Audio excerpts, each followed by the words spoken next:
ইরানের সঙ্গে চুক্তি সইয়ের দাবি ট্রাম্পের, আনুষ্ঠানিকতা শুক্রবার। সমঝোতাকে বিজয় আখ্যা তেহরানের, বিরোধীদের চাপে কোণঠাসা নেতানিয়াহু।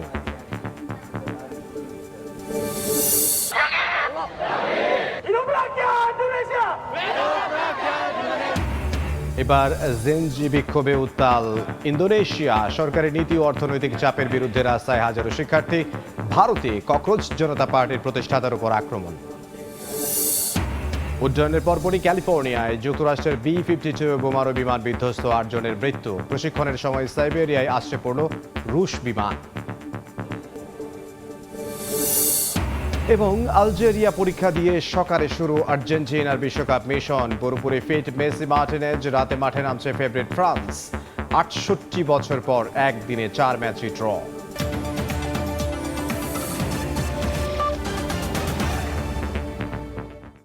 আন্তর্জাতিক সময়ের সঙ্গে আছে আমি ইমদাদুল হক। শুরুতেই ইরান প্রসঙ্গ। অবশেষে থামছে যুদ্ধ। ইরান যুক্তরাষ্ট্রের মধ্যে শান্তি চুক্তি সইয়ের দাবি করেছেন মার্কিন প্রেসিডেন্ট ডোনাল্ড ট্রাম্প। প্যারিসে ফ্রান্সের প্রেসিডেন্ট ইমানুয়েল ম্যাক্রোর সঙ্গে বৈঠকে ঘোষণা দেন তিনি বলেন, অনলাইনে চুক্তি হলেও আনুষ্ঠানিক সই হবে শুক্রবার সুইজারল্যান্ডের জেনেভায়। একই সঙ্গে শুক্রবার থেকেই হরমুজ প্রণালী পুরোপুরি খোলা হবে বলেও জানিয়েছেন তিনি, যদিও ইরানের পক্ষ থেকে এখনও আনুষ্ঠানিক বিবৃতি আসেনি। 4 মাসের রক্তক্ষয়ী যুদ্ধের পর যুক্তরাষ্ট্র ও ইরানের মধ্যে শান্তি চুক্তি সই হয়েছে বলে দাবি করলেন মার্কিন প্রেসিডেন্ট ডোনাল্ড ট্রাম্প। প্যারিসে ফ্রান্সের প্রেসিডেন্ট ইমানুয়েল ম্যাক্রোর সঙ্গে বৈঠকে এই ঘোষণা দেন মার্কিন প্রেসিডেন্ট। তিনি বলেন, অনলাইনে চুক্তি হলেও আনুষ্ঠানিক সই হবে শুক্রবার সুইজারল্যান্ডের জেনেভায়। আগামী শুক্রবার জেনেভায় আনুষ্ঠানিক সইয়ের মধ্য দিয়ে শুরু হবে 60 দিনের গুরুত্বপূর্ণ কূটনৈতিক বাস্তবায়ন পর্ব। ট্রাম্প, জেডি ভ্যান্স ও ইরানি স্পিকার গালিবাফের এই সমঝোতায় বৈশ্বিক বাজারে তেলের দাম কমলেও স্থায়ী শান্তি নিয়ে রয়ে গেছে প্রশ্ন।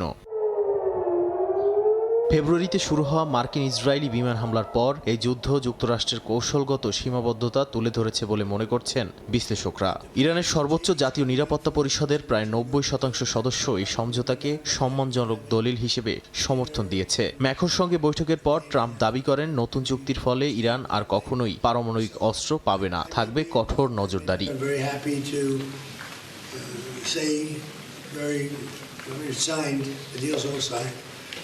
And the strait is already partially opened. As you know, they're doing a little hunting for a couple of mines that they've already found. But it's essentially ships are starting to go out now. On Friday, it'll be completely opened. চুক্তির খবরে share বাজার চাঙ্গা হলেও Hormuz নিয়ে বিভ্রান্তি রয়েছে। কিছু জাহাজ চলাচল শুরু হলেও নিরাপত্তা ও জ্যামিং এর কারণে অনেকেই ট্র্যাকার বন্ধ করে রেখেছে বলে জানিয়েছে পর্যবেক্ষণ সংস্থাগুলো। 19 জুন পর্যন্ত নৌ অবরোধ ধাপে ধাপে প্রত্যাহারের প্রক্রিয়া চলবে বলেও জানা গেছে। হরমুজ প্রণালী 60 দিনের জন্য টোল মুক্ত রাখতে ওমান ও ইরান যৌথভাবে কাজ করবে বলে জানানো হয়েছে। তবে নিষেধাজ্ঞা প্রত্যাহার নিয়ে দুই পক্ষের অবস্থান ভিন্ন। ওয়াশিংটন বলছে, এটি নির্ভর করবে পারমাণবিক কর্মসূচি পুরোপুরি বন্ধের ওপর। চুক্তিতে সবচেয়ে বেশি চাপ তৈরি হয়েছে ইসরায়েলের ওপর। গাজা, সিরিয়া ও লেবাননে অভিযান অব্যাহত রাখার ইঙ্গিত দিয়েছে ইসরায়েলি প্রতিরক্ষা মন্ত্রণালয়। চুক্তির দিনই দক্ষিণ লেবাননে ড্রোন হামলায় একজন নিহত হওয়ারও খবর পাওয়া গেছে। নাদিম মারজান, সময় সংবাদ। যুদ্ধ বন্ধে যুক্তরাষ্ট্র ও ইরানের চুক্তিতে মিশ্র প্রতিক্রিয়া দেখা গেছে তেহরানের বাসিন্দাদের মধ্যে। চুক্তি কার্যকর হলে অর্থনীতি ও বাণিজ্যে নতুন গতি আসবে বলে আশা করছেন অনেকে। তবে যুক্তরাষ্ট্রের প্রতি অনাস্থাহীনতায় উত্তেজনা ফের আবারও হতে পারে বলে মনে করছেন তারা। যুদ্ধবন্ধে চুক্তিতে পৌঁছেছে যুক্তরাষ্ট্র ও ইরান। হরমুজ প্রণালী চালুর বিষয়েও সমঝোতায় এসেছে দুই পক্ষ। এমন অবস্থায় স্বস্তিতে তেহরানবাসী। চুক্তি কার্যকর হলে বাণিজ্য, আমদানি রফতানি এবং সামগ্রিক অর্থনীতি নতুন গতি পাবে বলে মনে করছেন তারা। যদি ইরানের অধিকার ও স্বার্থ সুরক্ষিত থাকে, তবে সেগুলো একটি চুক্তির মাধ্যমে রক্ষা করা আরো ভালো হবে। দেশটি আবার গতি ফিরে পাবে, আমদানি রপ্তানি উন্নত হবে এবং অর্থনীতি লাভবান হবে। তবে শত আশার আড়ালে ইরানের সতর্ক অবস্থান ও যুক্তরাষ্ট্রের প্রতি অবিশ্বাসের চিত্রও স্পষ্ট। অতীতের উদাহরণ তুলে অনেকের মতে যুক্তরাষ্ট্রের উপর আস্থা রাখার সুযোগ নেই। মার্কিনিরা কোনো কিছুতে বাধ্য নয়। বিশ্বে তাদের খারাপ নজিরও রয়েছে। যুক্তরাষ্ট্র কখনো বিশ্বাসযোগ্যভাবে আচরণ করতে পারে না। আমাদের সবসময় সতর্কভাবে জীবনযাপন করতে হবে। সাধারণ মানুষ বলছেন প্রকৃত পরিবর্তন তখনই আসবে যখন ইরান আন্তর্জাতিক বাণিজ্যে অবাধ অংশগ্রহণ করতে পারবে এবং অর্থনৈতিক অবরোধ পুরোপুরি তুলে নেওয়া হবে। সমঝোতায় সেই পথ খোলার সম্ভাবনা তৈরি হলেও জাতীয় স্বার্থ রক্ষার দায়িত্ব ইরানেরই নিতে হবে বলেও জানান তারা। মূল অগ্রগতি তখনই আসবে যখন আমাদের দেশ স্বাধীনভাবে আন্তর্জাতিক বাণিজ্য ও অর্থনৈতিক লেনদেনে অংশ নিতে পারবে এবং পণ্য আমদানি রপ্তানির ক্ষেত্রে বিদ্যমান আস্থা ও নিশ্চয়তা স্বাধীনভাবে অর্জন করতে পারবে। শুক্রবার সুইজারল্যান্ডে ইরান যুক্তরাষ্ট্রের চুক্তি স্বাক্ষরের কথা রয়েছে। একই সঙ্গে নিষেধাজ্ঞা প্রত্যাহার, পারমাণবিক কর্মসূচি এবং অন্যান্য বিতর্কিত ইস্যুতে আলোচনা করবে দুই দেশ। বরকতুল্লাহ, সময় সংবাদ। যুক্তরাষ্ট্র ইরান শান্তি চুক্তিতে গাঁজাকে অন্তর্ভুক্ত না করায় হতাশা প্রকাশ করেন উপত্যকার বাস্তুচ্যুত বাসিন্দারা। এই সমঝোতা যুদ্ধবিধ্বস্ত গাঁজায় স্বস্তি ফেরাবে বলে মনে করছিলেন অনেকে, তবে চুক্তি থেকে বাদ পড়ায় অনিশ্চয়তা আরও গভীর হয়েছে। একই সঙ্গে ইসরায়েলের চুক্তি বিরোধী অবস্থান মধ্যপ্রাচ্যের নিরাপত্তা নিয়েও নতুন করে অনিশ্চয়তা তৈরি করছে। যুক্তরাষ্ট্র ইরান শান্তি চুক্তিতে গাজা যেন এক নীরব আর্তনাদ, যেখানে যুদ্ধবিরতি কেবল আলোচনার টেবিলে আর রক্তপাত গাজার নির্মম বাস্তবতা। এমন পরিস্থিতিতে হতাশার পেরেক ঠুকেছে যুক্তরাষ্ট্র ইরান চুক্তিতে গাজাকে অন্তর্ভুক্ত না করা। ধ্বংসস্তূপ আর বাস্তুচ্যুত অবস্থান থেকে যুক্তরাষ্ট্র ইরান চুক্তি নিয়ে প্রতিক্রিয়া জানিয়েছেন গাজাবাসী। তাদের অনেকেই আশা করেছিলেন এই সমঝোতা তাদের ঘরে ফেরার পথ খুলে দেবে, তবে চুক্তিতে বিষয়টি উল্লেখ না থাকায় তাদের মধ্যে হতাশা ছড়িয়ে পড়েছে। আমরা আশা করেছিলাম এই চুক্তির পর আমরা ঘরে ফিরতে পারবো, তবে আমরা হতাশ হয়েছি। এই চুক্তিতে গাজাকে অন্তর্ভুক্ত করা হয়নি। বাসিন্দারা বলছেন দীর্ঘ যুদ্ধ ও সংকটে তারা চরমভাবে ক্লান্ত। আন্তর্জাতিক সম্প্রদায়ের নজর না পাওয়ায় পরিস্থিতি আরও ভয়াবহ হয়েছে। আমরা রাস্তায় বাস করছি, এই অবস্থায় আর সহ্য করতে পারছি না। সবাই আমাদের থেকে মুখ ফিরিয়ে নিয়েছে। এদিকে ইসরায়েলের প্রতিরক্ষা মন্ত্রী ইসরায়েল কাটজ জানান, দক্ষিণ লেবানন, গাজা এবং সিরিয়ার নিরাপত্তা অঞ্চলে নিজেদের অবস্থান থেকে সরবে না সেনারা। এমন পরিস্থিতিতে মধ্যপ্রাচ্যের নিরাপত্তা নিয়ে নতুন করে অনিশ্চয়তা তৈরি হয়েছে। বরকতুল্লাহ, সময় সংবাদ। এবার ফিফা বিশ্বকাপের খবর।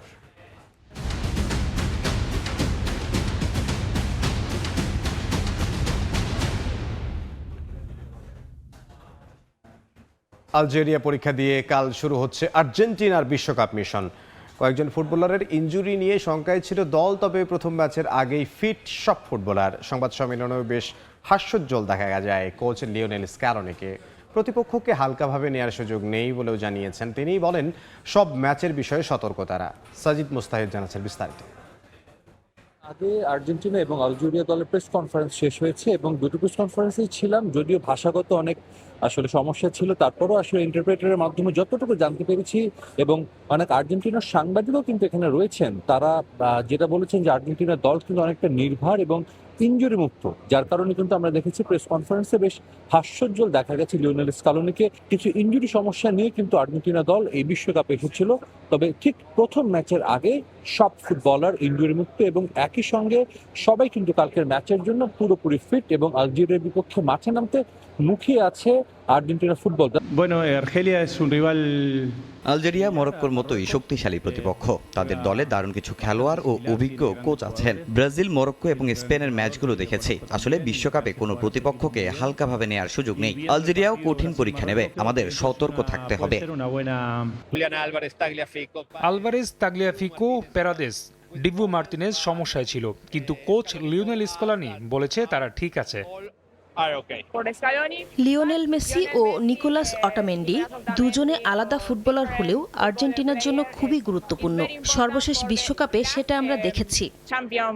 একই সঙ্গে যখন আর্জেন্টিনার সাংবাদিকদের সঙ্গে কথা বলছিলাম, তারা যখন জানতে চাইলেন আমি কোথা থেকে এসেছি, তারা সবাই আসলে যখন বলেছি আমি যে আমি বাংলাদেশ থেকে এসেছি, সবার মধ্যে কিন্তু বেশ উচ্ছ্বাস দেখা গেছে। অনেকে জড়িয়ে ধরেছেন এবং অনেকে বলেছেন আসলে ধন্যবাদও জানিয়েছেন কিন্তু বাংলাদেশকে, তাদের দলকে নিঃস্বার্থভাবে সমর্থন দেওয়ার জন্য, এবং এটাও বলেছেন যে আর্জেন্টিনার ফুটবল দল, আর্জেন্টিনার সাধারণ জনগণ প্রত্যেকে কিন্তু জানেন যে বাংলাদেশ থেকে কি পরিমাণ ভালোবাসা তার পেয়ে আসেন প্রত্যেকটা বিশ্বকাপে।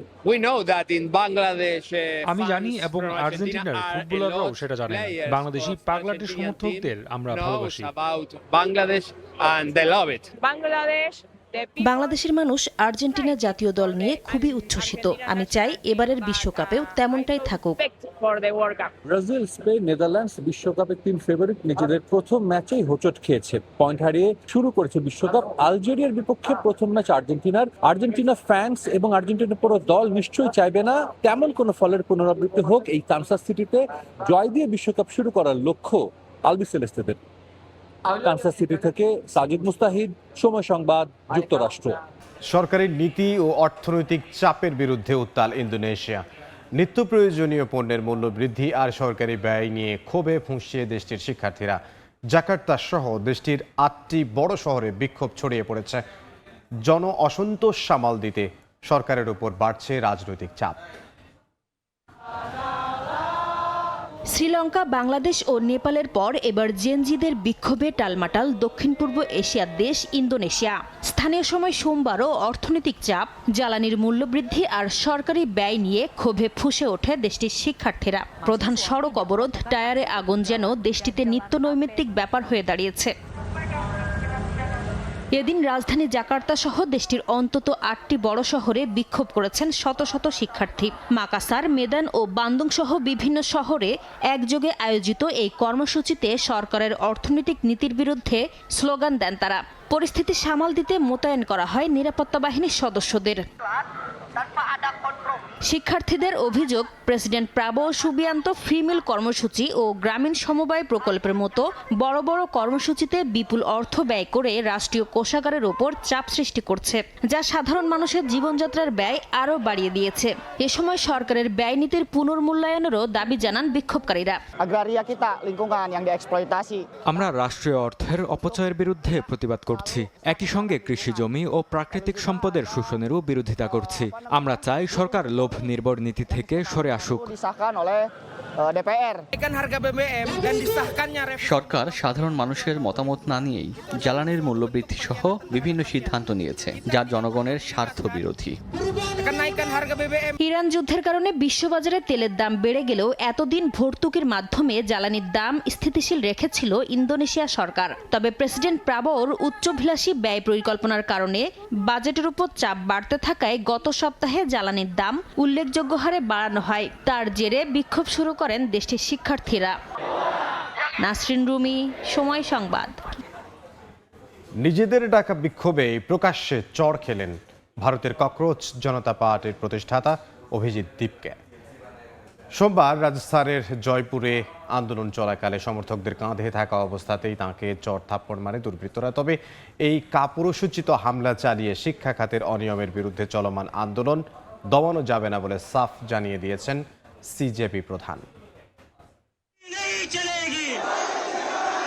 প্রশ্নপত্র ফাঁস ও শিক্ষা খাতে অনিয়মের প্রতিবাদে জয়পুরে বিক্ষোভ করছিল ককরোচ জনতা পার্টি। সেখানে অংশ নিয়ে আকস্মিক হামলার শিকার হন দলটির প্রতিষ্ঠাতা অভিজিৎ দীপকে। সমর্থকদের কাঁধে চড়ে স্লোগান দেওয়ার সময় হঠাৎ ভিড়ের মধ্যে তার গলা জড়িয়ে যায়, প্রকাশ্যে চড়থাপ্পড় মারা হয়। এ নিয়ে ব্যাপক চাঞ্চল্য তৈরি হয়। ভিডিওতে দেখা যায় হামলার পরপরই দীপকের সমর্থকেরা অভিযুক্তদের ঘিরে ফেলেন। কেন্দ্রীয় শিক্ষামন্ত্রীর পদত্যাগের দাবিতে দেশব্যাপী আন্দোলনের অংশ হিসেবে জয়পুরে এই কর্মসূচির আয়োজন করা হয়।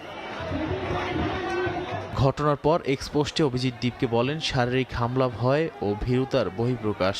নিজেকে গান্ধী ও আম্বেদকরের অনুসারী দাবি করে তিনি স্পষ্ট জানান, শান্তি ও ভালোবাসার পথে শিক্ষামন্ত্রীর পদত্যাগের দাবিতে লড়াই চালিয়ে যাবেন।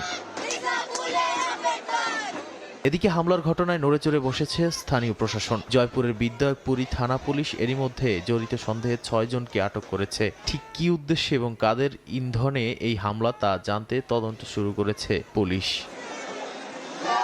নাদিম মারজান, সময় সংবাদ। ইউক্রেন জুড়ে স্মরণকালের ভয়াবহ ড্রোন ও ক্ষেপণাস্ত্র হামলা চালিয়েছে রাশিয়া।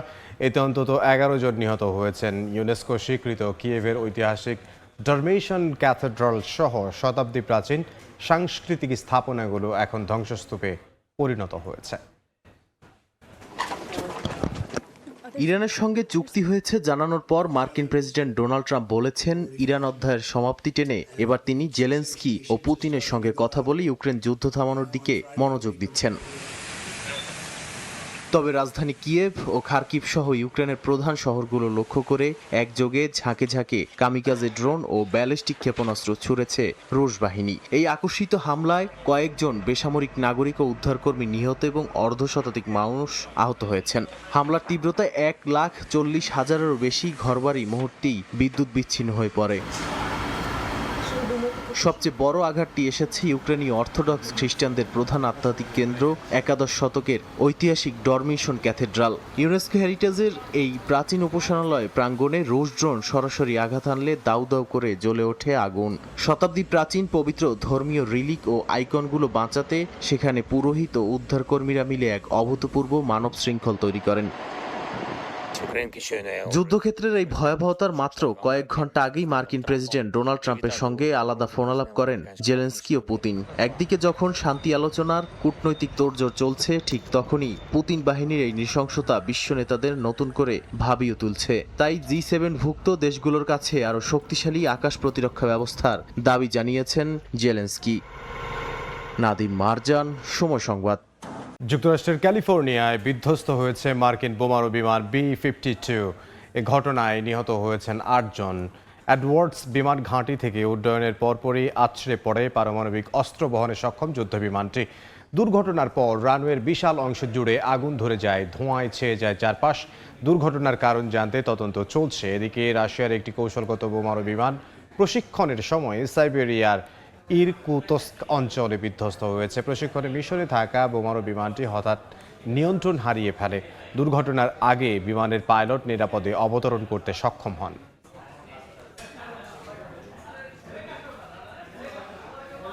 আন্তর্জাতিক সময় আরও থাকছে। আরবি বছরের শুরুতে পবিত্র কাবায় পরানো হলো নতুন কিসওয়া। মাসব্যাপী প্রস্তুতি শেষে ঐতিহ্যবাহী ধর্মীয় আচার সম্পন্ন। যুক্তরাজ্যের প্রধানমন্ত্রী কিয়ার স্টারমারের বাড়িতে হামলার পেছনে রাশিয়ার হাত রয়েছে বলে দাবি করেছে ব্রিটিশ সংবাদ মাধ্যম BBC। আদালত ও পুলিশের তথ্যানুযায়ী অর্থের প্রলোভনে পরিচালিত হয় এই হামলা, যদিও এমন অভিযোগ অস্বীকার করেছে রুশ দূতাবাস।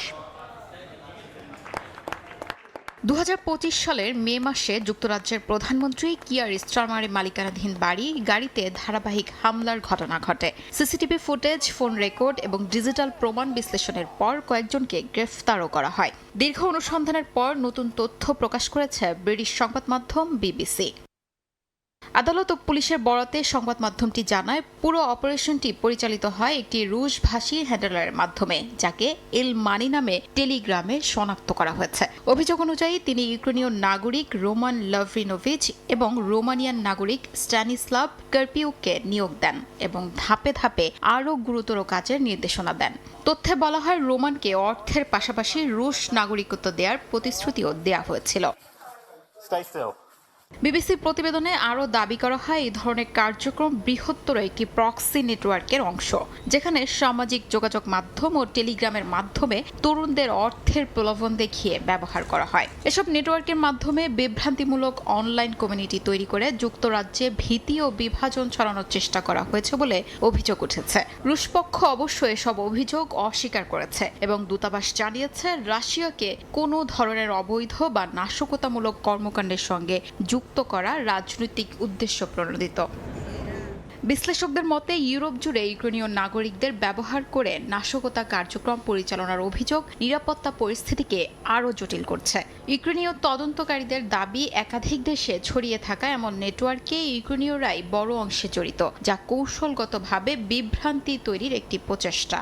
ফলে এই ঘটনাকে শুধু অপরাধ নয়, বরং আধুনিক হাইব্রিড যুদ্ধের অংশ হিসেবে দেখছেন নিরাপত্তা বিশেষজ্ঞরা। শিউলি রোজা, সময় সংবাদ।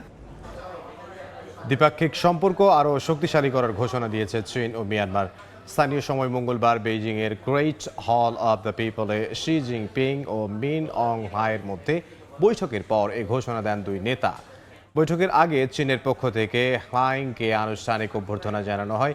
বৈঠকে দুপক্ষের মধ্যে সহযোগিতা বিষয়ক বিভিন্ন নথি স্বাক্ষর ও ভবিষ্যৎ অংশীদারিত্ব নিয়ে আলোচনা হয় বলে জানিয়েছে দেশটির রাষ্ট্রীয় সংবাদ সংস্থা সিনহুয়া। এর আগে চীনা সরকারের আমন্ত্রণে 5 দিনের সফরে সোমবার বেইজিংয়ে পৌঁছান হ্লাইং। বিশ্লেষকদের মতে এই সফর মিয়ানমারের সামরিক সরকারের প্রতি চীনের কৌশলগত সমর্থন ও আঞ্চলিক প্রভাব আরও শক্তিশালী করার ইঙ্গিত দিচ্ছে। ভয়াবহ তাপপ্রবাহে পড়ছে ভারতের রাজধানী নয়াদিল্লি। মঙ্গলবার ভারতের আবহাওয়া বিভাগ শহরের সর্বোচ্চ তাপমাত্রা রেকর্ড করেছে 43.5 ডিগ্রি সেলসিয়াস। তবে রাস্তায় বের হলে সেই গরমের অনুভূতি আরও তীব্র। গ্রিন পিস ইন্ডিয়া থার্মাল পর্যবেক্ষণে ব্যস্ত সড়ক ও যানবাহনের আশপাশে ভূপৃষ্ঠের তাপমাত্রা 64 ডিগ্রি সেলসিয়াস পৌঁছায়। বিশেষজ্ঞরা বলছেন, জলবায়ু পরিবর্তন, কংক্রিটের নগরায়ন এবং সবুজের সংকট মিলিয়ে শহরে তাপপ্রবাহ এখন জনস্বাস্থ্যের জন্য বড় হুমকি হয়ে উঠছে। তীব্র তাপপ্রবাহে পুড়ছে ভারতের রাজধানী দিল্লি। মঙ্গলবার শহরটির তাপমাত্রা রেকর্ড করা হয় 43.5 ডিগ্রি সেলসিয়াস। আবহাওয়া অফিসের তথ্য আর বাস্তব অনুভূতির মধ্যে ব্যবধান কতটা তা দেখতে দিল্লির বিভিন্ন এলাকা ঘুরেছে পরিবেশবাদী সংগঠন গ্রিন পিস। দেখা গেছে তীব্র রোদে সড়ক, যানবাহন ও কংক্রিট পৃষ্ঠের তাপমাত্রা অনেক স্থানে 64 ডিগ্রি সেলসিয়াস ছাড়িয়েছে। তবে গাছের ছায়ায় তা নেমে আসে 39.8 ডিগ্রিতে। বিশেষজ্ঞদের মতে বাতাসের তাপমাত্রা আর ভূপৃষ্ঠের তাপমাত্রা এক নয়। জানান, দীর্ঘ সময় তীব্র গরমে থাকলে মানবদেহের স্বাভাবিক তাপ নিয়ন্ত্রণ ব্যবস্থা ভেঙে পড়ে। শরীরের অভ্যন্তরীণ তাপমাত্রা 40 ডিগ্রির বেশি হলে ক্লান্তি, তীব্র মাথা ব্যথা, অতিরিক্ত গরম ও শারীরিক দুর্বলতা দেখা দিতে পারে। এমনকি হিট স্ট্রোকের মতো প্রাণঘাতী অবস্থাও তৈরি হওয়ার শঙ্কা রয়েছে। আক্রান্ত ব্যক্তির খিঁচুনি, অঙ্গ বিকল হয়ে মৃত্যু ঝুঁকিও তৈরি হতে পারে। এ সময় স্বাস্থ্য বিশেষজ্ঞরা পর্যাপ্ত পানি পান, হালকা পোশাক পরা এবং সবচেয়ে গরম সময়ে বাইরে না যাওয়ার পরামর্শ দিলেও বাস্তবতা ভিন্ন। দিল্লির লাখো দিনমজুর, নির্মাণ শ্রমিক, রিকশা চালক ও ফুটপাত ব্যবসায়ীদের পক্ষে কাজ বন্ধ রাখা সম্ভব নয়। ফলে তাপপ্রবাহ, নগর জীবনের বৈষম্য, স্বাস্থ্য ঝুঁকি এবং নিম্ন আয়ের মানুষের কঠিন বাস্তবতাকেও স্পষ্ট করে তুলছে। শিউলি রোসা, সময় সংবাদ। ইন্দোনেশিয়ার সুলাওয়েসি দ্বীপে 6.7 মাত্রার শক্তিশালী ভূমিকম্প আঘাত এনেছে। মঙ্গলবারের এই ভূমিকম্পের পর একাধিক আফটার শক অনুভূত হয়। যুক্তরাষ্ট্রের ভূতাত্ত্বিক জরিপ সংস্থা USGS জানিয়েছে, ভূমিকম্পটির কেন্দ্র ছিল সেন্ট্রাল সুলাওয়েসি প্রদেশের পালু শহরের 46 কিলোমিটার পূর্ব দক্ষিণ-পূর্ব। ভূপৃষ্ঠ থেকে এর গভীরতা ছিল প্রায় 10 কিলোমিটার। 1 মিনিটের বেশি সময় ধরে তীব্র কম্পন অনুভূত হয়। মূল ভূমিকম্পের পর 5.2 মাত্রার আরেকটি কম্পনও রেকর্ড করা হয়েছে, তবে তাৎক্ষণিকভাবে কোনো হতাহত বা ক্ষয়ক্ষতির তথ্য পাওয়া যায়নি। আফ্রিকার কঙ্গোয় 1 মাস পরও আড়ালে রয়ে গেছে ইবোলা মহামারীর প্রকৃত ভয়াবহতা। টেস্টের অভাব ও স্থানীয়দের সশস্ত্র বাধার মুখে আক্রান্ত ও মৃত্যুর সঠিক তথ্য পাওয়া যাচ্ছে না। এরই মধ্যে 782 জন আক্রান্ত এবং 181 জনের মৃত্যু নিশ্চিত হওয়া গেছে, যা ইতিহাসে তৃতীয় সর্বোচ্চ প্রাণঘাতী ইবোলা প্রাদুর্ভাব। মূলত ল্যাবরেটরি, হাসপাতাল ও মাঠ পর্যায়ের নজরদারির মধ্যে সমন্বয়ের অভাবেই এই বিপর্যয়। আফ্রিকার দেশ কঙ্গোয় ইবোলার প্রাদুর্ভাবে বিপাকে পড়েছেন সাধারণ মানুষ। আস্থা ফেরাতে দাফন প্রক্রিয়ায় পরিবারের সদস্যদের যুক্ত করার সিদ্ধান্ত নিয়েছে সরকার। তবে সংঘাত ও সরঞ্জামের তীব্র সংকটের মাঝেই প্রাণঘাতী ভাইরাসের বিস্তার কতটা ঠেকানো যাবে তাই এখন দেখার বিষয় বলে মনে করছেন অনেকে। সরকারি তথ্যের চেয়ে বাস্তবে মৃত্যুর সংখ্যা বেশি বলে আশঙ্কা করছে চিকিৎসা সেবা সংস্থা MSF। সংস্থাটি জানায়, সংঘাত কবলিত এলাকাগুলোতে টেস্ট কিটের তীব্র সংকট এবং ল্যাব রিপোর্টের দীর্ঘ বিলম্বে মাঠ পর্যায়ের প্রকৃত চিত্র আড়াল থেকে যাচ্ছে। যেমন নিজি স্বাস্থ্য জোনে 17 জনের মৃত্যু হলেও জাতীয় প্রতিবেদনে উল্লেখ করা হয়েছে মাত্র 1 জনের কথা। তথ্য সংকটের পাশাপাশি প্রতিরোধক দলগুলোকে মোকাবিলা করতে হচ্ছে স্থানীয়দের সহিংসতা। সম্প্রতি মংবলু এলাকায় ইবোলায় মৃত ব্যক্তির লাশ ছিনিয়ে নেওয়ার চেষ্টাকালে পুলিশ কাঁদানে গ্যাস ও ফাঁকা গুলি ছুড়ে ভিড় ছত্রভঙ্গ করে। চলমান এই প্রাদুর্ভাবে এরই মধ্যে অন্তত 20 জন চিকিৎসক ও নার্স প্রাণ হারিয়েছেন। বর্তমানে মাত্র 14টি আইসোলেশন সেন্টার দিয়ে 31টি স্বাস্থ্যজনের মহামারী নিয়ন্ত্রণ করা অসম্ভব হয়ে পড়েছে। ইউনিসেফ ও বিশ্ব স্বাস্থ্য সংস্থা জরুরি সরঞ্জাম সরবরাহ করলেও পরিস্থিতি দ্রুত সামাল না দেয়া গেলে এটি 2014 সালের মতো ভয়াবহ রূপ নিতে পারে বলে আশঙ্কা করা হচ্ছে। নাদিম মারজান, সময় সংবাদ। নতুন হিজরি বছরের সূচনায় পবিত্র কাবায় পরানো হয়েছে নতুন কিসওয়া। মাসব্যাপী প্রস্তুতি শেষে ঐতিহ্যবাহী এই ধর্মীয় আচার সম্পন্ন হয় মসজিদুল হারামে। পবিত্র কাবার নতুন সাজ মুসলিম উম্মার কাছে নবজাগরণ ও পবিত্রতার এক বিশেষ বার্তা বহন করে। আরবি নববর্ষ 1448 হিজরির সূচনা হলো এক মহিমান্বিত হৃদয়স্পর্শী আয়োজনের মধ্য দিয়ে। নতুন বছরের প্রথম প্রহরে পবিত্র কাবায় পরানো হয় নতুন কিসওয়া। মসজিদুল হারামে নির্ধারিত সূচি অনুযায়ী সম্পন্ন হয় এই ঐতিহ্যবাহী পরিবর্তন প্রক্রিয়া। কয়েক মাসের প্রস্তুতি শেষে পুরনো কিসওয়া সরিয়ে ধাপে ধাপে স্থাপন করা হয় নতুন আবরণ। পুরো আয়োজনটি পরিচালিত হয় বিশেষায়িত কারিগরি ও প্রকৌশল দলের তত্ত্বাবধানে। প্রতিস্থাপনের সময় পুরনো কিসওয়ার স্বর্ণখচিত অংশগুলো আলাদা করে সরিয়ে নেওয়া হয়। এরপর নির্দিষ্ট ক্রম অনুসরণ করে কাবার চারদিকে নতুন কিসওয়া স্থাপন করা হয়, যাতে প্রতিটি অংশ নিখুঁতভাবে সামঞ্জস্যপূর্ণ থাকে। একই সঙ্গে বসানো হয় কাবার দরজার পর্দা ও বিশেষ অলঙ্করণ বেল্ট, যা এই কাঠামোর অন্যতম গুরুত্বপূর্ণ অংশ। কিং আব্দুল আজিজ কমপ্লেক্সে তৈরি হয় এই কিসওয়া, যেখানে বিশুদ্ধ প্রাকৃতিক রেশমের কাপড়ে স্বর্ণ ও রৌপ্য প্রলেপিত সুতা দিয়ে সূচিকর্ম করা হয়। এতে কোরআনের আয়াত ও ইসলামী নকশা অত্যন্ত নিখুঁতভাবে সংযোজন করা হয়। প্রতিটি অংশ স্থাপনের আগে করা হয় কঠোর মান যাচাই ও পরিদর্শন। এই সূক্ষ্ম কারিগরি দক্ষতা কিসওয়াকে বিশ্বে অনন্য মর্যাদা দিয়েছে। এই পরিবর্তন শুধু একটি আনুষ্ঠানিকতা নয়, বরং ইসলামী ঐতিহ্য, শিল্পকলা ও ধর্মীয় আবেগের এক গভীর প্রতীক। নতুন কিসওয়ায় সজ্জিত পবিত্র কাবা আবারও মুসলিম বিশ্বের আধ্যাত্মিক কেন্দ্র হিসেবে নতুন বছরের সূচনা করেছে। মুহররমের প্রথম দিন থেকেই এই নতুন আবরণে উন্মোচিত হলো এক নতুন অধ্যায়ের। রাহানুল রানা, সময় সংবাদ। আন্তর্জাতিক সময়ের শীর্ষ সংবাদগুলো জানিয়ে দিচ্ছে আরও একবার। ইরানের সঙ্গে চুক্তি সইয়ের দাবি ট্রাম্পের, আনুষ্ঠানিকতা শুক্রবার। সমঝোতাকে বিজয় আখ্যা তেহরানের, বিরোধীদের চাপে কোণঠাসা নেতানিয়াহু।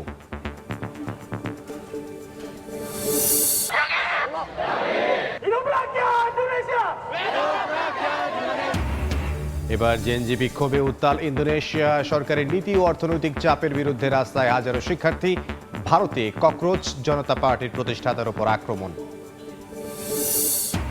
এবং আলজেরিয়া পরীক্ষা দিয়ে সকালে শুরু আর্জেন্টিনার বিশ্বকাপ মিশন। পুরোপুরি ফিট মেসি, মার্টিনেজ। রাতে মাঠে নামছে ফেভারিট ফ্রান্স। ৬৮ বছর পর একদিনে ৪ ম্যাচই ড্র।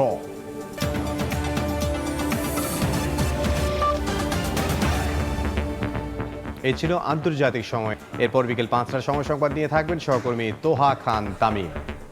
ইমদাদ, আপনাকে ধন্যবাদ।